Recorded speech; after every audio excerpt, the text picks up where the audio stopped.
حرام کا پیسہ چل رہا ہے، ضمیر خریدے جا رہے ہیں، پھر اس کے بعد ان کو نظر آتا ہے کہ بیرونی دھمکیاں آ گئی ہیں، بیرونی مداخلت ہو رہی ہے، ان کو سازش ہوتے ہوئے نظر آ رہی ہے، پھر جب وہ اپنے آئینی حق کے لیے نکلتے ہیں تو بدترین حکومتی دہشت گردی اور غنڈہ گردی کو ان کو سامنا کرنا پڑتا ہے۔ 25 مئی کے دن رات کی آدھی رات کے اندر دیواریں پھلانگ کر غیر قانونی طریقوں سے عورتوں کا ہراساں کیا جاتا ہے۔ علامہ اقبال کی بہو کو نہیں چھوڑا، ان کے گھر پہنچ گئے یہ، انہوں نے عورتوں کے ساتھ کیا نہیں کیا۔ اور پھر 25 مئی کو جس طریقے سے آنسو گیس، لاٹھی چارج، گاڑیاں توڑی گئیں، لوگ اس دن اگر واپس 26 کی صبح عمران خان نہ یہ فیصلہ کرتے تو اللہ جانتا ہے یہاں پہ اسلام آباد میں کیا ہو سکتا تھا۔ جو لوگوں میں اس وقت غصہ تھا وہ کچھ بھی کر سکتے تھے، لیکن جمہوریت جو ہے وہ ایک راستہ دیتی ہے کہ وہ غصہ جو ہے وہ ایک مثبت انداز سے نکل جائے۔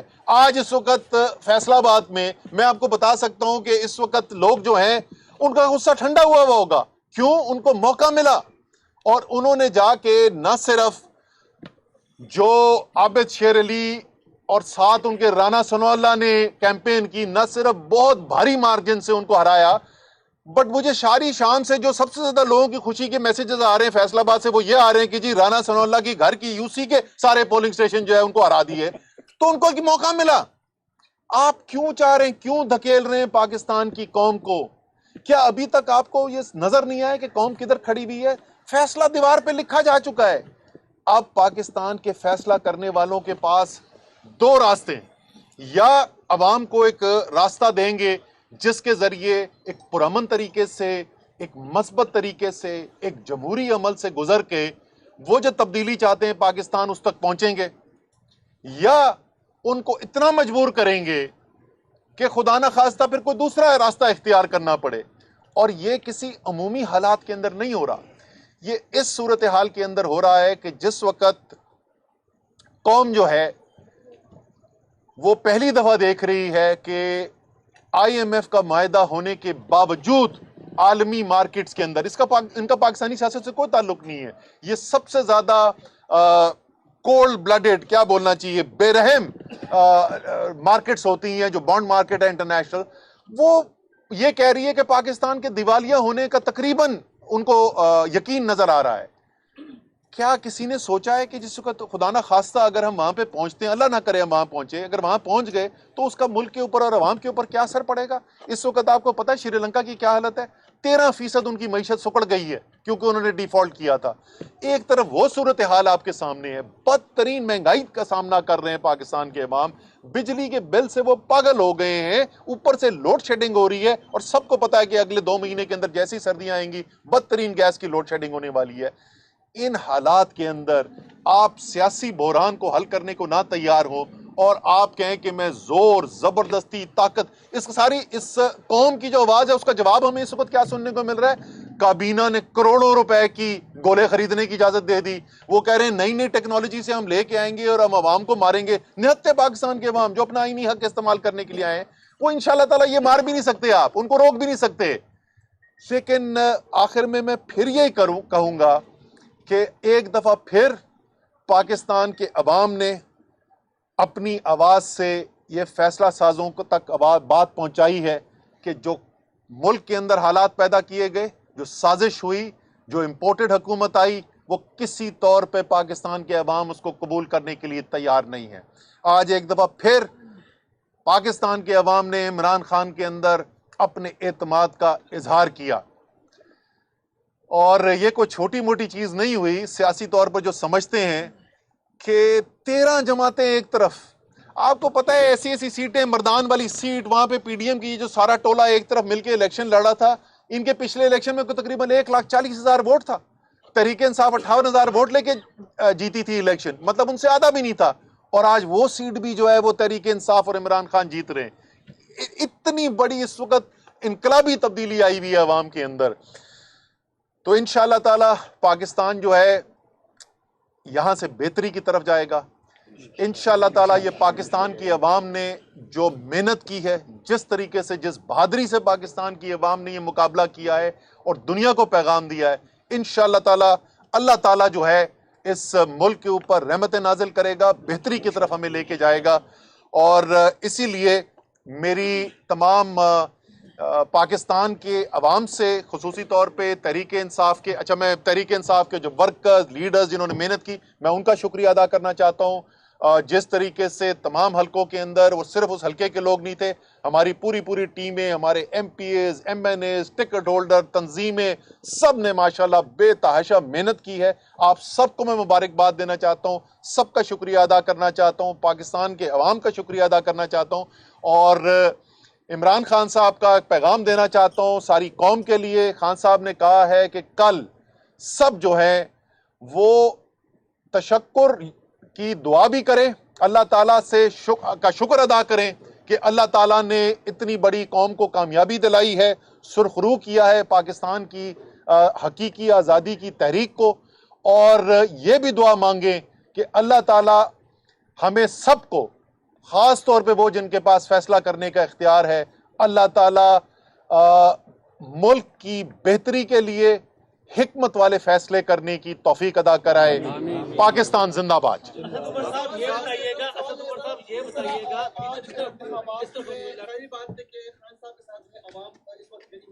تو اس صورتحال میں انتخابات میں حصہ لینے کی کیا ضرورت پڑی؟ کیا یہ قوم کا پیسہ اور وقت ضائع کرنا نہیں ہے؟ دوسرے سوال میں یہ ہے کہ اس طرح خان صاحب الزامات لگاتے رہے غیر مخلوقوں پر, ایکس اور وائی پر, تو آپ کیا سمجھتے ہیں کہ یہ انتخابات آپ کو دے کر, یعنی انتخابات پی ٹی آئی کو جیت دے کر جو عام انتخابات آئیں گے ان پر تو نہیں ہے؟ اچھا, پہلی بات تو اگر یہ کسی نے دیے ہیں تحریک انصاف کو یہ انتخابات, تو وہ پاکستان کی عوام نے دیے میرے بھائی. اور جولائی کی 17 کو بھی پاکستان کی عوام نے دیے تھے, وہ سیٹیں تحریک انصاف کو دی تھیں. جہاں تک آپ کے پیسے کا ضیاع کا تعلق ہے, میں تو 100% آپ سے اتفاق کرتا ہوں. یہ الیکشن کمیشن اور یہ حکومت جو ہے کروا کے رہی ہے, عوام کا ٹائم بھی برباد کرا رہی ہے, پیسہ بھی برباد کرا رہی ہے. جنرل الیکشن کے پر جائیں, اس الیکشن کا تو مقصد ہی کوئی نہیں ہے. جب قوم جو ہے ایک ایسے آدمی کو ووٹ دے کے کامیاب کر رہی ہو جس کو ان کو پتا ہے اسمبلی میں نہیں جانا, تو قوم نے تو فیصلہ سنا دیا کہ وہ اس اسمبلیوں کی حقیقت کو ہی نہیں وہ مانتے. تو بالکل آپ ٹھیک کر رہے ہیں, بات کر رہے ہیں, اور ہمیں جنرل الیکشن کی طرف جانا چاہیے. اس الیکشن کی جو جیت ہے وہ اگلے جنرل الیکشن کی راہ کو ہموار کرے گی؟ بالکل کرے گی. دیکھیں اس وقت ایک بڑے اینکر ہیں, بڑے تجزیہ نگار ہیں, آج صبح مجھ سے وہ بات کر رہے تھے, اور ان کا کہنا یہ تھا, تجزیہ یہ تھا کہ آج شام کو جو رزلٹ آئے گا وہ عکاسی کرے گا کہ اگلے جنرل الیکشن میں کیا ہونے جا رہا ہے. اور انہوں نے کہا کہ اگر آپ آج 2/3 سیٹیں جیتنے میں کامیاب ہو گئے تو اس کا مطلب عمران خان جو ہیں وہ 2/3 سیٹیں جیتنے جا رہے ہیں اگلے جنرل الیکشن کے اندر. لیکن یہ صرف یہ ضرور ہوا کہ ہم 2/3 سیٹیں نہیں جیت سکے, ہم 3/4 سیٹیں جیت گئے. خان صاحب کافی عرصے سے ان کے لوگ بھی ویٹ کر رہے ہیں, تو کیا لگ رہا ہے اب ضمنی انتخاب بھی ہو گئے, نتائج بھی تقریباً آ چکے ہیں, کیا اسٹریٹجی ہے لانگ مارچ سے متعلق؟ دیکھیں خان صاحب جو ہیں انہوں نے فیصلہ کرنا ہے لانگ مارچ کا, اس کی زیادہ ٹائم رہ نہیں گیا ہے. یہ اگر الیکشن نہ ہوتے تو ہو سکتا ہے شاید وہ پہلے اناؤنس ہی کر چکے ہوتے. لیکن میرے خیال میں آج رات کے بعد ایک موقع اور دینا چاہیے اگلے 2 دن کے اندر, جس کے اندر لوگوں کو یہ موقع ملے, جیسے میں نے کہا فیصلہ سازوں کو, کہ ابھی بھی اپنی غلطی کو سمجھیں اور پاکستان کو ایک نئے الیکشن کی طرف لے کے جائیں. نوید اکبر آج نیوز سے یہ بتائیے گا کہ آج کا جو فیصلہ ہے اس کے بعد وقت آ نہیں گیا کہ عمران خان صاحب نے جو لانگ مارچ کرنا جلد از جلد اس کا اعلان کر کے وہ مارچ کرے تاکہ عوام جو ہے وہ سڑکوں پہ نکلے اور الیکشن کے لیے مجبور کر سکے, ورنہ تو یہی چلتا رہے گا. 6 حلقے ہیں, 6 حلقوں میں اب دوبارہ جو عمران خان جیتے ہیں دوبارہ الیکشن نہیں ہوگا کیونکہ وہ حلف نہیں لیں گے, اور حلف نہیں لیں گے سیٹ خالی نہیں کریں گے, چلتا رہے گا. آگے اگست آ جائے گا, اگلا سال آ جائے گا. اچھا, پہلی بات تو یہ کہ میرے خیال میں آپ کا سوال, آپ ہی کے سوال کو میں تھوڑا سا مختلف اگر طریقے سے کہوں کہ سب سے بہتر تو یہ ہے کہ قوم جو فیصلہ بار بار سنا رہی ہے اس کو فیصلہ کرنے والے بھی سمجھیں اور اس کی ضرورت نہ پڑے. آپ کیوں چاہتے ہیں کہ پاکستان کی عوام جو آ کے وہ دارالحکومت پہ پہنچے یہاں پر, اور وہ بیچارے ہزاروں سیکیورٹی کے اہلکار جن میں سے 70% تحریک انصاف کے سپورٹر ہیں, جس میں سے 70% عمران خان کے چاہنے والے ہیں, ان کو عوام کے سامنے آپ کیوں کھڑا کرانا چاہتے ہیں؟ لیکن اگر کوئی پاکستان کی عوام کو آپ راستہ اور نہیں چھوڑیں گے تو پھر میرے بھائی اسی طرف جائیں گے معاملات. اچھا تمر صاحب یہ بتائیے گا کہ ایک تو یہ کہ یوم تشکر کے بعد اگلے روز آپ کی اسٹریٹجی کیا ہوگی؟ کیا فوری طور پہ اسٹریٹجی بنانا شروع کر دیں گے؟ جیسے پنڈی میں آج آپ نے 2 لاکھ کا ٹارگٹ دیا پنڈی کی قیادت کو,